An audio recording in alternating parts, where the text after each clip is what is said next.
This is a photograph by the artist Michael Najjar, and it's real in the sense that he went there to Argentina to take the photo.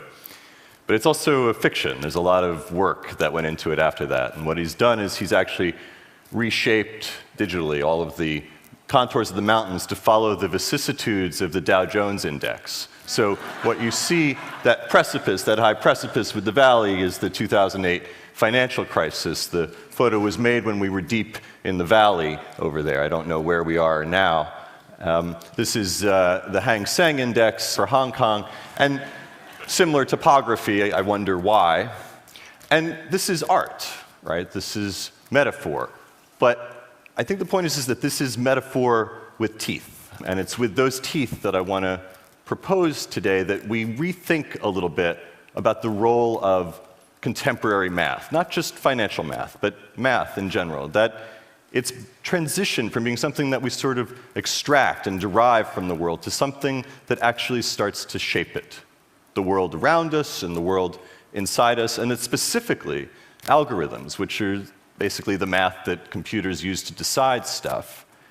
They acquire the sensibility of truth because they repeat over and over again, and they kind of ossify and calcify, and they kind of become real.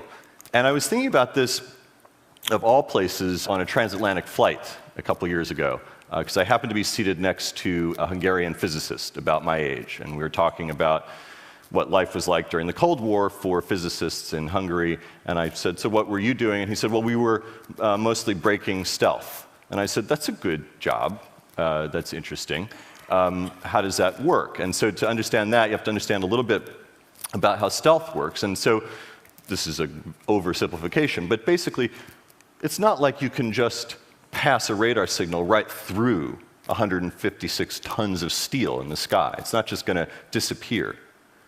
But if you can take this big, massive thing, and you could turn it into a million little things, something like a flock of birds, well, then the radar that's looking for that has to be able to see every flock of birds in the sky. And if you're a radar, that's a really bad job. And he said, yeah. He said, but that's if you're a radar. He said, so we didn't use a radar. We built a black box that was looking for electrical signals, electronic communication. And whenever we saw a flock of birds that had electronic communication, we thought, probably has something to do with the Americans. And I said, yeah, that's good, that's good. So you've effectively negated 60 years of aeronautic research. What's your act two? You know, like what do you do when you grow up? And he said, well, you know, financial services. And I said, oh, because those have been in the news lately. And I said, how does that work? And he said, well, there's 2,000 physicists on Wall Street now, and I'm one of them. And I said, well, so what's the black box for Wall Street? And he said, well, it's funny that you asked that, because it's actually called black box trading. And it's also sometimes called algo trading, algorithmic trading. And algorithmic trading evolved in part because institutional traders have the same problems that the United States Air Force had, which is that they're moving these positions, whether it's Procter & Gamble or Accenture or whatever, they're moving like 1 million shares of something through the market. And if they do that all at once, it's like playing poker and just going all in right away, right? You just tip your hand. And so they have to find a way, and they use algorithms to do this, to break up that big thing into 1 million little transactions. And the magic and the horror of that is that the same math that you use to break up the big thing into 1 million little things can be used to find 1 million little things and sew them back together and figure out what's actually happening in the market. So if you need to have some image of what's happening in the stock market right now, what you can picture is a bunch of algorithms that are basically programmed to hide, and a bunch of algorithms that are programmed to go find them and act. And all of that's great, and it's fine. And that's 70% of the United States stock market, 70% of the operating system formerly known as your pension, your mortgage. And what could go wrong, right? What could go wrong is that a year ago, 9% of the entire market just disappears in 5 minutes, and they called it the flash crash of 245, right? All of a sudden, 9% just goes away.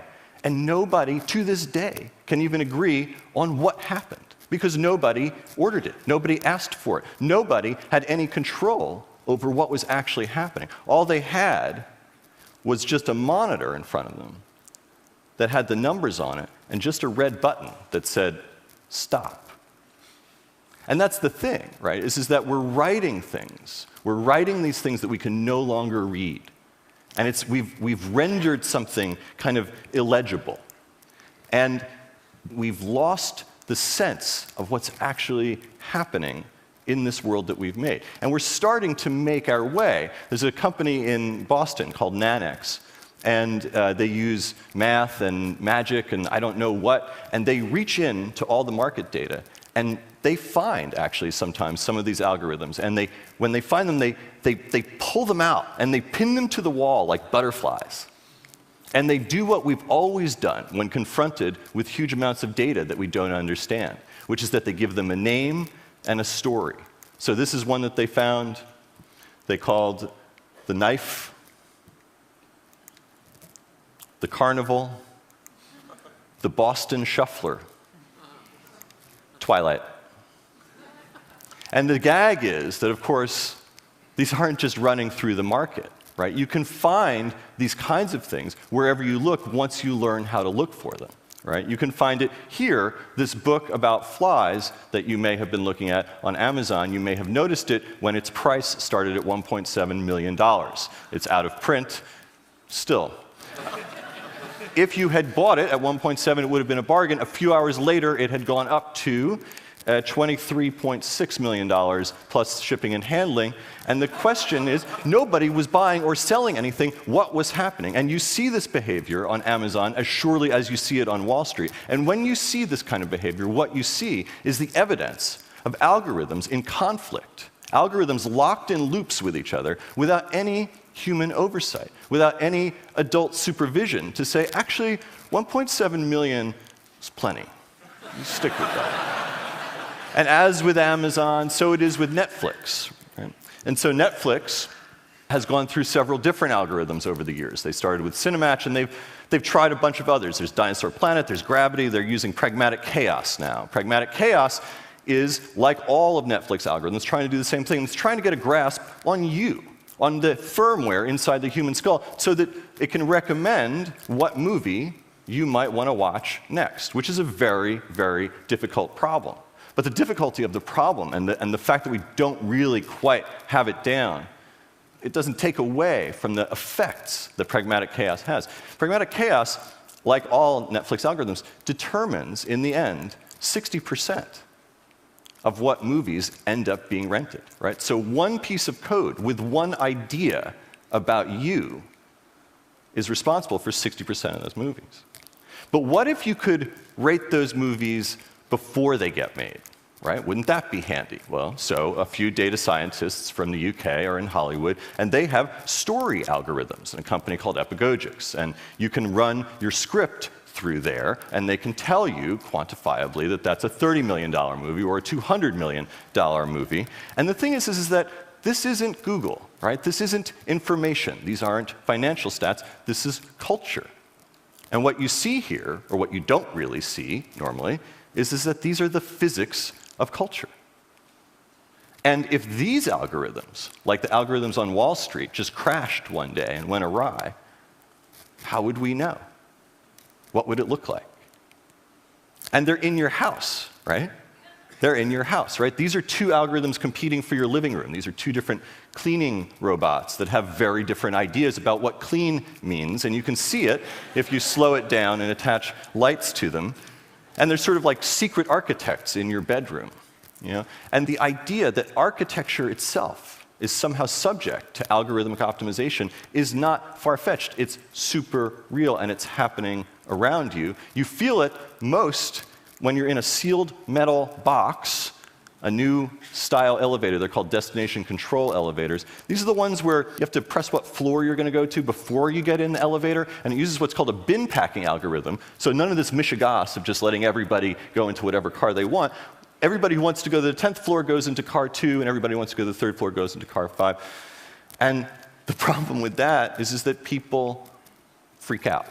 People panic. And you see why, right? You see why. It's because the elevator is missing some important instrumentation, like the buttons, right? Like the things that people use. All it has is just the number that moves up or down and that red button that says stop. And this is what we're designing for. We're designing for this kind of machine dialect, right? And how far can you take that? How far can you take it? You can take it really, really far. And so let me take it back to Wall Street, okay? Because the algorithms of Wall Street are dependent on one quality above all else, which is speed. And they operate on milliseconds and microseconds. And just to give you a sense of what microseconds are, it takes you 500,000 microseconds just to click a mouse. But if you're a Wall Street algorithm and you're 5 microseconds behind, you're a loser. So if you were an algorithm, you'd look for an architect like the one that I met in Frankfurt, who was hollowing out a skyscraper, throwing out all the furniture, all the infrastructure for human use, and just running steel on the floors to get ready for the stacks of servers to go in. All so that an algorithm could get close to the internet. And you think of the internet as this kind of distributed system, and of course it is, but it's distributed from places, right? In New York, this is where it's distributed from. It's a Carrier Hotel located on Hudson Street. And this is really where the wires come right up into the city. And the reality is that the further away you are from that, you're a few microseconds behind every time. These guys down on Wall Street, Marco Polo and Cherokee Nation, they're 8 microseconds behind all these guys going in to the empty buildings being hollowed out up around the Carrier Hotel, right? And that's going to keep happening. We're going to keep hollowing them out because you, inch for inch, and pound for pound, and dollar for dollar, none of you could squeeze revenue out of that space like the Boston Shuffler could. But if you zoom out, you would see an 825-mile trench between New York City and Chicago. It's been built over the last few years by a company called Spread Networks. This is a fiber optic cable that was laid between those two cities to just be able to traffic one signal 37 times faster than you can click a mouse, just for these algorithms, just for the carnival and the knife. And when you think about this, that we're running through the United States with dynamite and rock saws so that an algorithm can close the deal 3 microseconds faster, all for a communications framework that no human will ever know, that's a kind of manifest destiny, and we'll always look for a new frontier. And fortunately, we have our work cut out for us. This is just theoretical. This is some mathematicians at MIT, and the truth is, I don't really understand a lot of what they're talking about. It involves light cones and quantum entanglement, and I don't really understand any of that, but I can read this map. And what this map says is that if you're trying to make money on the markets where the red dots are, that's where people are, where the cities are, you're going to have to put the servers where the blue dots are to do that most effectively. And the thing that you might have noticed about those blue dots is that a lot of them are in the middle of the ocean. So that's what we'll do. We'll build bubbles or something, or platforms. We'll actually part the water, right, to pull money out of the air, because it's a bright future if you're an algorithm. And it's not the money that's so interesting, actually. It's what the money motivates, right? That we're actually terraforming the Earth itself with this kind of algorithmic efficiency. And in that light, you go back and you look at Michael Najjar's photographs, and you realize that they're not metaphor, they're prophecy, right? They're prophecy for the kind of seismic, terrestrial effects of the math that we're making. And the landscape was always made by this sort of weird, uneasy collaboration between nature and man. But now there's this kind of third coevolutionary force, algorithms, the Boston Shuffler, the carnival. And we will have to understand those as nature. And in a way, they are. Thank you.